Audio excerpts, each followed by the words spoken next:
Antiquarian Productions presents Brass, the audio series. Episode 32, Cossacks and Codes. The year is 1886, but not one that would be familiar to you.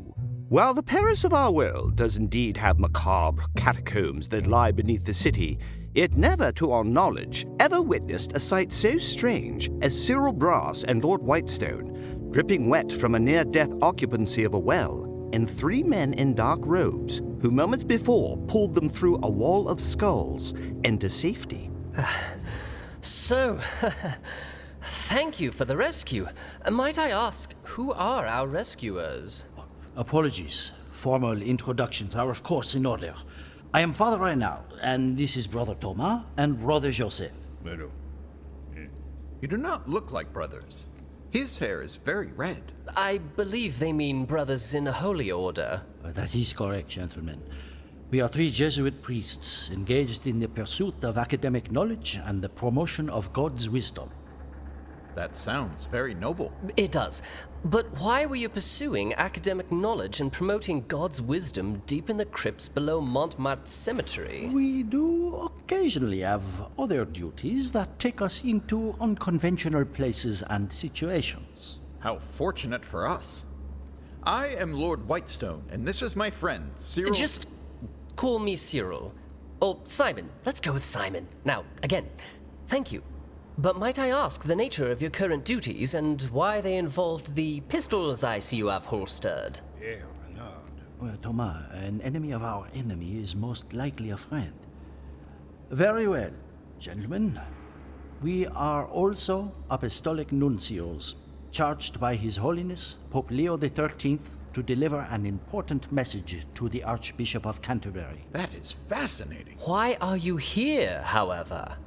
As you may know, recent political changes in England have made travel across La Manche more challenging in recent months, particularly for Jews, Muslims, and, if not all Catholics, then certainly Catholic priests. In investigating how to best make a trip undetected by officials, we learned that Le Tomberoy, or as you know him, the Graveyard King, is deeply involved in smuggling various illicit goods to and from England. Smuggling? How is he doing that? I think I can guess. He's using coffins, isn't he? Exactement. And what he's smuggling is... Drugs, liquor, stolen merchandise, and we suspect even more unsavory items between England and the continent. So that explains the grave switching that we saw earlier. Raymond, from what we have learned, he has defiled this cemetery by replacing many of the resting dead with contraband materials which are stored beneath the sod. Using a cemetery as a smuggler's warehouse. How truly macabre. Macabre indeed. Why have you gentlemen not contacted the Paris police with your findings? We shall, in due time. But for now, we intend to use his channels and smuggle ourselves over to England. And to the Archbishop. That is right. Do you know this Archbishop, Cyril Brass? Slightly. He spoke at my funeral. Sacre bleu! You are Cyril Brass? Yes, but keep it under your cassock. Is that what that is? C'est vrai. Good-looking vestments. Where do you shop? The Holy Church provides our cassocks. That's convenient. Well, whoever's designing their cassocks should be commended. And perhaps hired. Very stylish. And those daggers are lovely. We must leave, now. My brother is right. Gentlemen, Le Tomberoy may be sending someone down the well at any time to retrieve your bodies. Let us instead bring them to the surface. Follow me. Early the next morning, Nikola Tesla and Gwendolyn Brass are seated at a table on which is set a wooden board bedecked with a collection of spooled and coiled wires, metal clasps, and more esoteric items. Tesla finishes a final adjustment with a miniature screwdriver.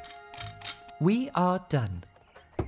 Are you sure? We still require an etheric battery for confirmation, but according to my mental schematics, this is a working unit. Oh, thank goodness.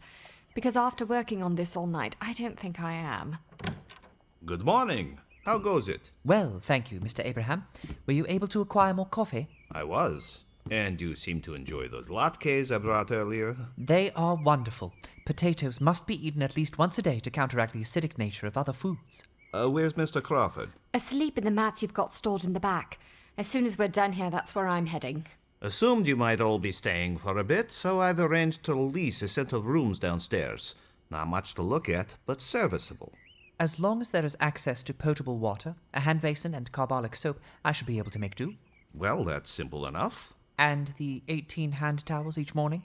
Fortunately, my Aunt Mabel takes in washing. Dan, thank you. A bed sounds wonderful. But first, Mr. Tesla, can you recall the frequency that you used in your original experiments? Of course. But I believe that particular wavelength is ineffective for the sort of long-range transmission required to reach your father. You're right. He's up at 1200 kilohertz. Yes, that makes sense. Still, I need you to replicate your earlier transmission frequency. 680 kilohertz, I believe, but why? I'm sorry, what are we talking about? Wireless communication, Dan, via Mr. Tesla's quite remarkable device. Oh? How's it work? It really is quite simple. We produce an oscillation of electric current, in this case alternating current, to a particular vibration of over 20,000 cycles per second, which creates a series of invisible waves. Through these invisible waves, we may broadcast sounds, and given the proper audio transformer working as a modulator, even the human voice or music, which may be heard on one of any number of receiving devices. Oh, It's a bit like a telephone, but with no wires needed. a little clearer. Very well. What do we do next? We rustle up another battery and then we try Mr. Tesla's device out. How about I do the battery rustling, and you, Miss Brass, get some sleep? All right, but wake me up when you found a battery. My Uncle Ernie is in the battery reconditioning business. I'll have it in an hour. Oh, Lord.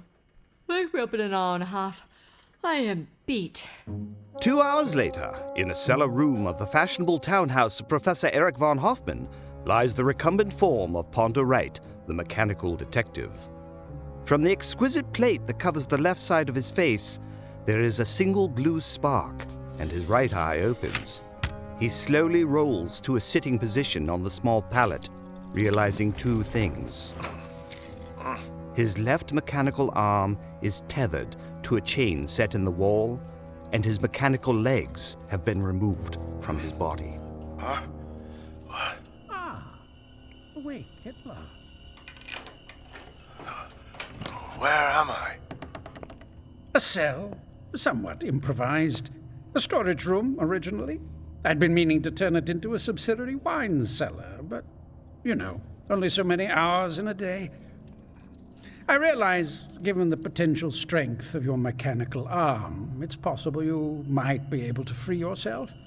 I would argue against it, not least because I have your mechanical legs, as well as the needle gun I am currently holding. Now, tell me the code that I need in speaking to Lord Brass. Suppose this is where you threaten me with torture.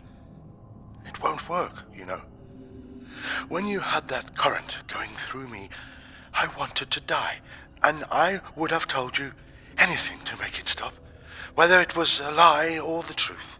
It is true that in the greater number of cases, subjecting someone to physical pain does little but establish your ability to do so.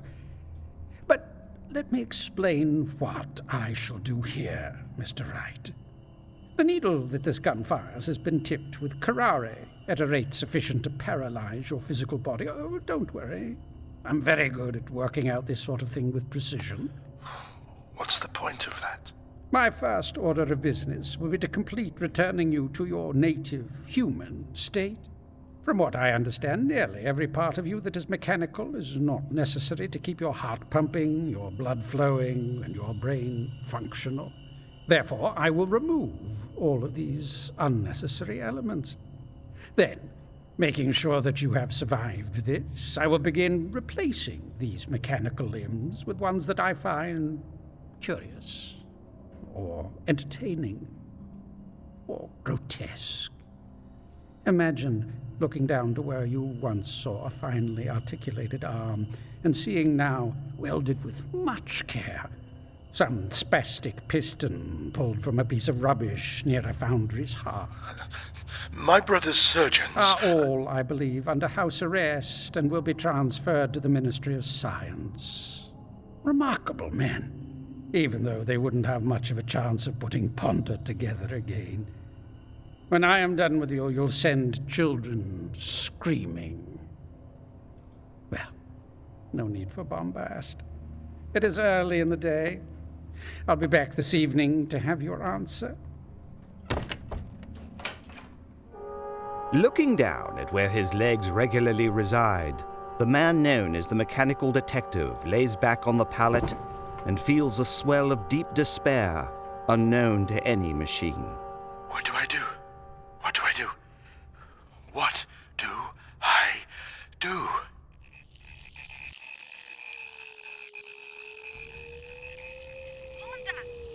Ponder right. Ponder right. If you can hear this message, please listen carefully. Dear friend, it's Gwendolyn. I do so hope you can hear this message. Mr. Tesla says he's been able to boost the signal, so if you're in London and alive, you should be able to hear it. That's right. I'm with Mr. Tesla and Dan. We're all free and safe, and oh, my friend, if you're listening to this soon, we'll have you free too. Now listen carefully. I need you to give a different alphanumeric code. This one is DR7, ZT9, E12, B78, RSTL5. Again, that's DR7, ZT9. A different code? To what effect? Will the substitution not be discovered by the villainous von Hoffman and lead to further torture of our captive friend? And what is next for Gwendolyn and her companions, including the phenomenal Nikola Tesla? And how will an ecumenical mission to the Archbishop of Canterbury affect the fortunes of Cyril Brass? So many questions, so many answers to come in the continuing story of the first family of the realm, Brass.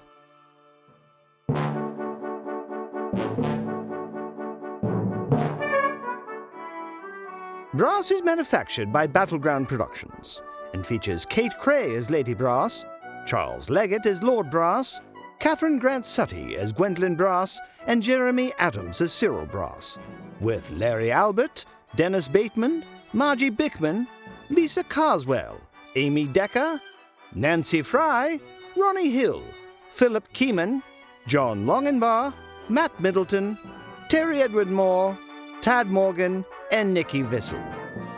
Brass was recorded at Jack Straw Studios, engineered by Joel Maddox, with sound design by Kirsty Gilmore, and music composed by Bruce Monroe. It was written and directed by John Longenbaugh. For more information on Brass, go to battlegroundproductions.org, find us on Facebook and Instagram, and to support us, fund us on Patreon, and leave a review wherever you listen to your podcasts.